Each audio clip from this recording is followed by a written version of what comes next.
In a world where a mix of culture influences the abundance of our differences, we thrive to find a common ground, a desire to be in unison with each other.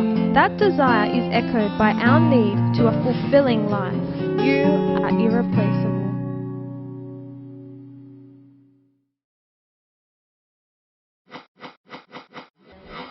Every one of us have been carefully designed in ways that make us one of a kind.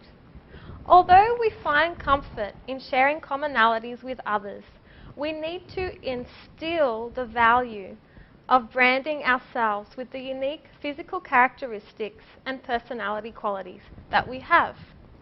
By definition, unique means that you are too special or valuable to ever be replaced.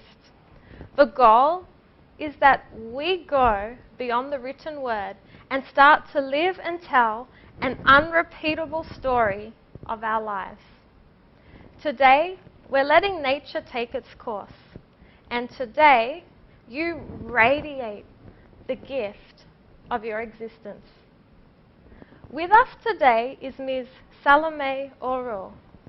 And it is such a privilege to have her with us, as she is a lady that has overcome a lot of challenges and has risen knowing her unique qualities and using them to find fulfillment in her life and also empower and equip others. She is a singer-songwriter, and she's had a leg disability since she was very young, which she still managed to overcome. And she's an advocate for preventing abuse of children. And she's also written a book, which I heard a little bit about yesterday, which I'm definitely going to be getting a copy of. And I know it will definitely inspire me in my life and my journey. So, Ms. Oro. Hi there, Katie. Hello. It's good to be here. And it's so great to have you with us, and I really enjoyed our conversation. I loved it. Yesterday. 2 hours of tea time. I know, it was so fun. I didn't realize it was almost dinner time. So what would you say a key would be for the viewers who are watching this of how they can rise above challenge in their life and discover what it is that is irreplaceable about them, what qualities they have that make them stand out? Okay. Maybe first I can share about a physical challenge. You know, because in the Philippines, it's very hard to be handicapped. Not like abroad or in Europe or in the United States, where they really are taken care of. They're treated with much special attention because of their physical disability. But in our nation, unfortunately, we're not there yet. But how do you overcome a physical disability? It's by not thinking of yourself as disabled. You cannot have a mindset that I cannot do many things. You have to understand that there are many disabilities. Others are physical, others are mental, others are emotional. But if yours is physical and it limits your movement, you can have help. You don't be ashamed. If you need a crutch, go ahead and wear it with style. If you need a hearing aid, wear it with style. It does not define you, Katie. You're more than the handicap. You are an individual. And you are loved by God. You're not an accident. And every disability can actually become a form of inspiration for so many people. That is true. Something that we personally can view as a weakness or a challenge, if used in the right way, it can actually be something positive in which we can find fulfillment actually in our lives. Yes. So I'm thinking there's a lot of viewers, some of them, you know, some of you watching may have physical challenges, but for others it might be, you know, an emotional challenge or a circumstantial challenge or an education challenge or a financial challenge. But none of these challenges have to limit us or hinder us. So I was wondering, Sal, can I call you Sal? You're Definitely, now one of my friends. Sal, what would be some general keys for someone facing challenge, whether it's a physical disability or an emotional disability, Mm-hmm. how they change the focus from what they don't have and how they discover what they have. Like, how did you discover, in spite of the challenge, Yeah. that you were gifted in the songwriting, in the writing, in teaching? Yeah. Well, it just kind of evolved in my case. It was like when I was in high school, I joined the choir and found out, hey, I could sing, you know. And it just kind of evolved that I also knew how to write.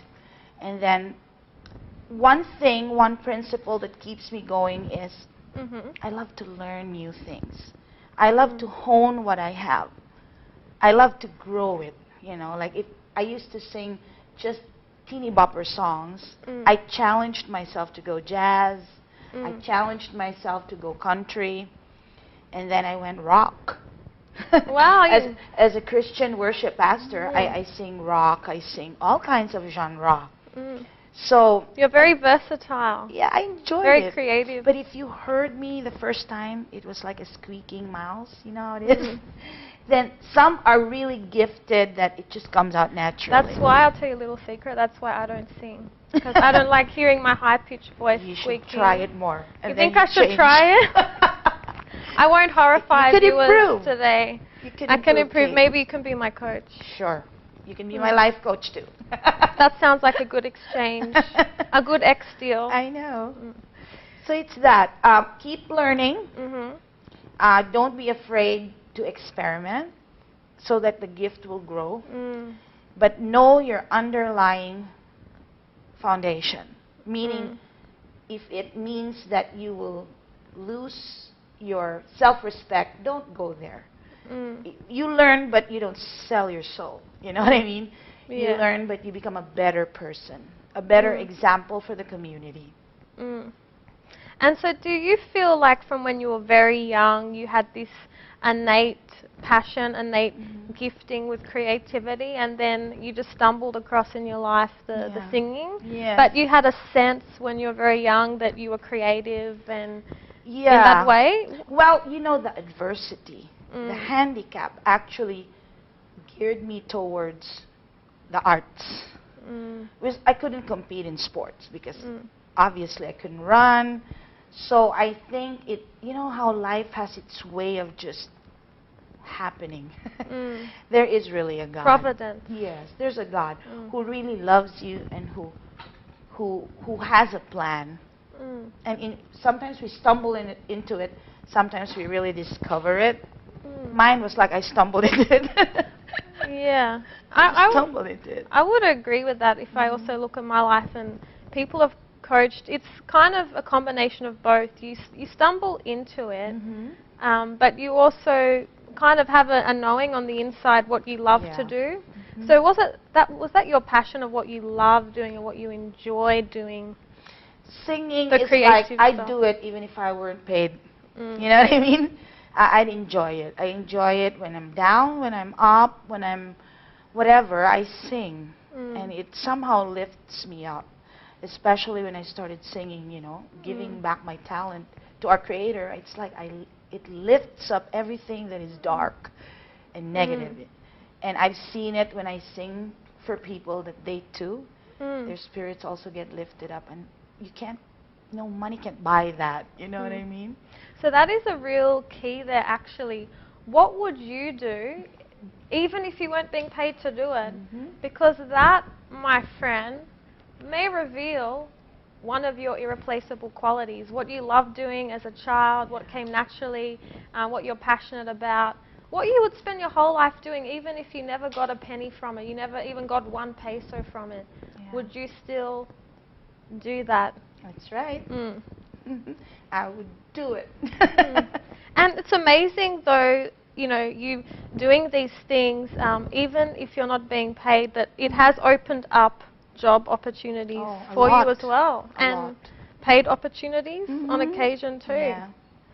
When you hone your gifts, when you're good at your gifts, when you're excellent at it, and that doesn't happen overnight. I don't believe in overnight success. You do work hard, and then suddenly something happens. So it'll make room for you to perform or to work before kings. when you're good at what you do. Whatever it may be, a good cook, a good writer, a good singer, a good dancer. As long as you're excellent at it, it'll bring you places. That's very true. And I think, you know, some people can think, oh, but it's really time-consuming to become excellent. I've got to be disciplined. And I think that's where knowing that you're valuable, knowing that you're irreplaceable steps in, because if we don't know that, we're not going to take the time to develop it. But if it's something we love to do, then we're going to want to spend the time to hone our gift, to develop it, to strengthen it. And there's a quote that on the lines of what you're talking about that I might share that might encourage both of us and also our viewers, that, you know, the greater the challenge, the greater the opportunity for learning, and then the greater the opportunity for learning, the fuller your capacity. Wow. The fuller your capacity, the more doors of opportunity that open, and the more doors of opportunity that open, the more fulfilled and satisfied your life will be. And so that's something to consider. So I love that. And so can you believe that we're already coming to the end of our chat? We'll have to continue it later after the show. Yes, we will. But would you like to share a couple of lines of one of your songs? Well, it's not my original, but I'm thinking of this song that I sing to people when they're not doing okay. So, you can make it through the storm. You can make it through the rain. You can make it through your trials. You can make it through the pain. And though you may not understand, there's a purpose, there's a plan. So I will worship. He will bring me through it all. Wow, I am almost speechless from that. That really, really touched my heart, and viewers, I'm sure that that really touched your heart as well.